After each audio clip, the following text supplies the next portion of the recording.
Hello and welcome to this episode of First Pathway Partners podcast. My name is Sihle Gdilichana and today we're at the Smart Call Technology Solutions offices in Johannesburg. I have the privilege of welcoming a powerhouse in the world of business and insurance. He is a deal maker, a visionary leader, and has not only had success in South Africa but across international markets. Hermanus van der Linde has shaped Integrisure into a leading force and guiding it with strategic precision. Hermanus, welcome and thank you for joining me today. Thank you so much. Pleasure being here. Before we get into our discussion, I'd like to ask you, can you please give me a brief overview of who you are and what it is that you do? I'm an individual. I'm entrepreneurial by design, and I am a Johannesburg resident. I grew up here. I'm raising children here. I am a business owner.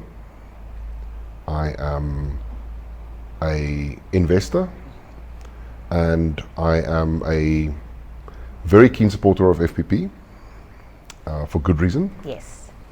And I think in the process I'm also an investor in the EB5 program with the intention of giving my family and my children an opportunity to study in the wider world and study and possibly, root themselves in a bigger environment that gives them other opportunities than what they would have here in South Africa. Can you talk me through how you became interested in the EB5 program and what your initial motivations for seeking US residency were? I think it's that, South Africa is a wonderful place to live. It really is a great place. And I think South Africa has a lot of opportunities, and the opportunities in South Africa are great. I think that the challenge for me and for my wife was when we started thinking about our kids' futures. And we started thinking, as parents, you want the best for your kids, and you want to put them in an environment that enables them as much as you possibly can. And we thought that, that environment would potentially be outside the country. And if you look at some of the opportunities that there are outside, we've always been a firm believer that the American environment was a very stimulating one, and one that would suit our family needs quite well from that perspective. And so I really wanted my daughters to go and study in America. I wanted them to have the opportunities that I had. I wanted them to go to an Ivy League university. I wanted them to be amongst people that were operating as top of their class or top of the industry. And so for that reason, you're faced with this challenge. If you have the means and you have a way, which is the EB5 program, then you should try and create that opportunity for them. Now, we at FPP recognize the growing popularity of the EB5 industry, that new entrants are coming in constantly, and that conducting due diligence on regional centers is crucial. Can you share a few factors that led to your decision to invest with FPP? I think interestingly, what was interesting about that process for me is I went through a series of different regional centers and explored a series of other opportunities as well. And I think that what I took from that was, with FPP, what was interesting is the fact that they had offices in South Africa. So I did speak to some other entities that also had offices in South Africa, but nonetheless, the fact that FPP had offices in South Africa gave me an opportunity to engage with someone that was closer, someone that was more aligned to what I needed, and someone that I felt that I could trust more, which is interesting because often, as South Africans, especially South Africans, we have this perception that maybe things outside South Africa are more trustworthy than they are here. But once you engage in that process and you realize how complex it is, you actually want someone here that you can talk to. You want someone that at least you can talk to in the same time zone. And so FPP, that's where the journey started with FPP. But before FPP, I'd spoken to quite a lot of companies, and I, through the process, I'd never found trust. I never felt like I could believe 100% what they were saying, because from company A to company B, the story would be different. From company B to C, the turnaround times would be different. Then the fees would be different. And it just kept shifting. And when I got to FPP, it felt like FPP were able to give me a version of the complexity that I could trust and believe. And I think that's where the journey started with FPP. And trust in investment is quite an important aspect. So Of course it is, yeah. I can see why that would have made such a huge impact in your decision. Now, when conducting your research on available EB5 options, what were some of the specific things that were appealing to you about FPP's rural investment project, Kaya? Well, Kaya, actually, there's another curveball there, because Kaya wasn't the first project that I was emotionally invested in. Really? No, I was actually on a different project that FPP presented to me at that stage before Kaya. And in that project, I took the time to go to California to go and see that project. Just to also be sure that the project actually exists. You know, you never know nowadays. And so, Trust element. so when I did that, they sent one of their senior staff, one of the senior management, to come and meet me at the project, and arranged a demo and a tour of the project, and we could, you know, and that sort of gave me another indication that these guys are serious about what they did. It wasn't something that they were undervaluing, or they weren't undervaluing my investment. And they weren't, of course, getting the investment, they were simply managing it. And so I needed someone to manage me and represent me there. And a couple of years, well, I say a couple of years, sounds like it's a long time, but not long after that, they did exactly what they purported. They did exactly what they were supposed to do. They contacted me. There was a small discrepancy in that project that would mean that I would potentially get my money out of the project later than originally anticipated because of this internal thing.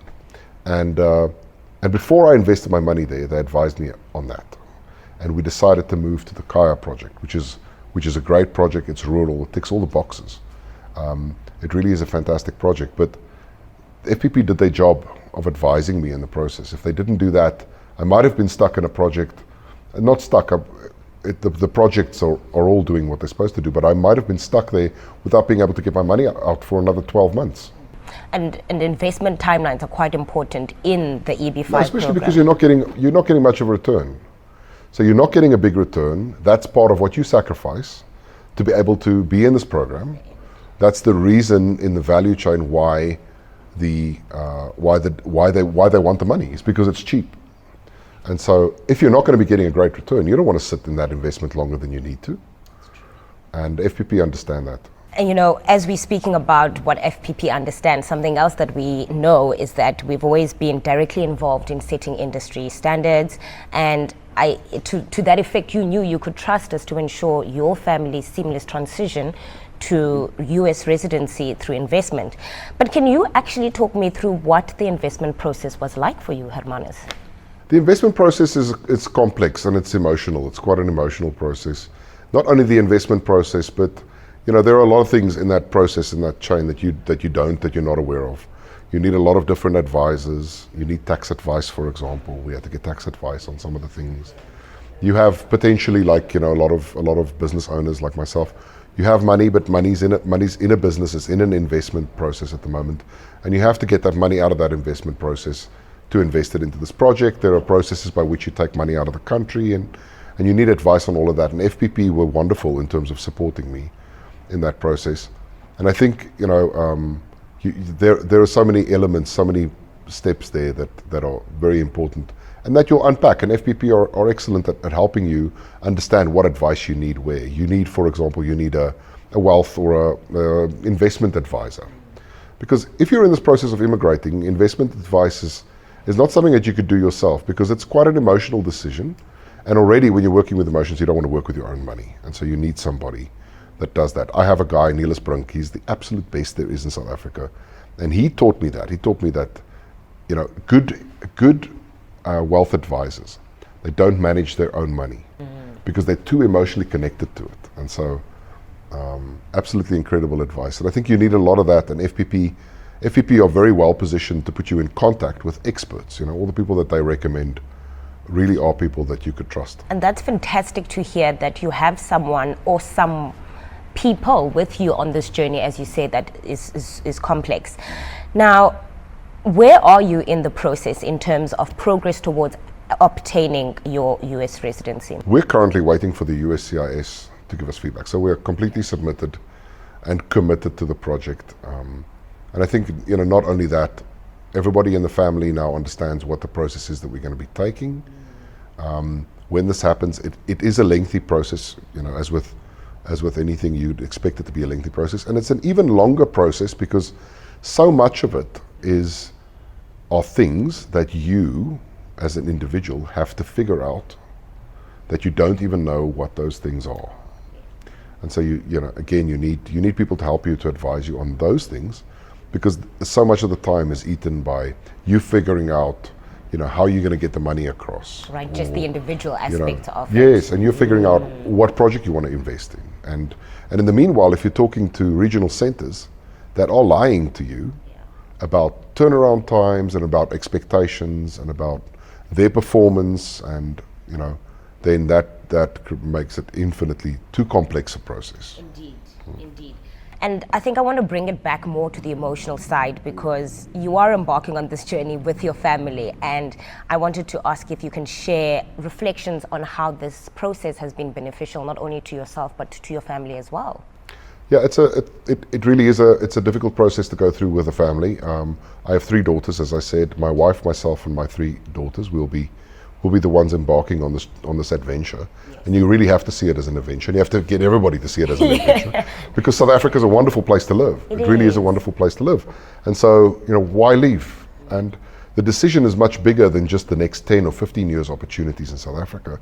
The decision is for the next generation. I have a friend who has been in the US for 20 years now, and he said to me, the way they see it, his generation was the one that had to take the knock to go through this emotional process of, you know, uprooting. But they did it for the future generations.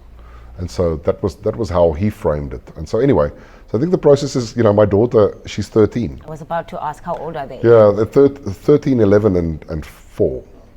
And so the 13-year-old, the most important thing in her life is her social circle. And so that social circle was under threat in this process. And so we had to reframe that for her. And some of the things that we did, you know, those are things every parent has to figure out. But we took her to the US and we tried to build connections with people there. We were able to achieve that. And so that she could see that a normal life, the way that she perceives it here in South Africa, was possible in another country. And then once that happened, she was okay. You know? And you get excited, and then it's a bit of a hurry up and wait game. And so we are very excited, but in the process and waiting for that, yes. I'm realizing now that we are nearly out of time, but before we can wrap up our discussion, if there are South Africans that are listening and considering the EB5 program, what recommendation and advice would you offer towards them? I think the most valuable piece of advice that I can give is likely that there are things that are standing in your way. And that the things that stand in your way are going to become the new norm. If you have a business in South Africa that is an opportunity, and you don't know how you're going to be managing that business from the US, or whether you're going to sell that business or what you're going to do there, that business will become the new norm, and eventually you will be trapped here because of that business. And so that's a very difficult thing to deal with, because South Africa is a wonderful place to live. It really is. By world standards, it's a great place to live. And so your challenge is, but that's not the decision that you're making. You're not making a decision based on your neighborhood or your immediate opportunities, or your, you know, the opportunities present themselves in the next century. You're looking at setting up the next generation of people. And so when you're thinking about it that way, you realize that it's an urgent, important problem, and you should be spending your time on the important things. And that's very difficult. It's a very difficult thing, you know. But in that process, there are things that are going to stand in your way. There are things that's standing in your way now that you don't even realize. And when those things stand in your way, you got to find a way to take urgent decisions off the table and make important decisions. So I think that's probably the most of what I can say about the complexity of this process. There is a lot of takeaway from the conversation that we've had, Hermanus, and I think first of all is that the biggest one is that you're not doing this for yourself, but for the next generation. And that is one of the biggest motivators for why anyone embarks in this process, is what it offers down the line. Something else that you pointed to is the importance of having support in the process. So as there are all of these complex decisions that you need to be making for you as the individual, for your family, you also need someone to sort you or take you through the legalities and the rest of the process that is tied up with transitioning. And I think one other important one is the fact that there's a lot of emotion in it, and I don't think that a lot of people see investments as having lots of emotion that's tangled up with it, and I think that comes from having the family that is embarking on this adventure, like you said, with you. So I'd like to take this opportunity to thank you for making time to being here with us, and to wish you all the best in your journey to America. Thanks for having me. And if you are listening and are interested in exploring EB5, please reach out and find out how FPP can assist you and your family in achieving your American dream.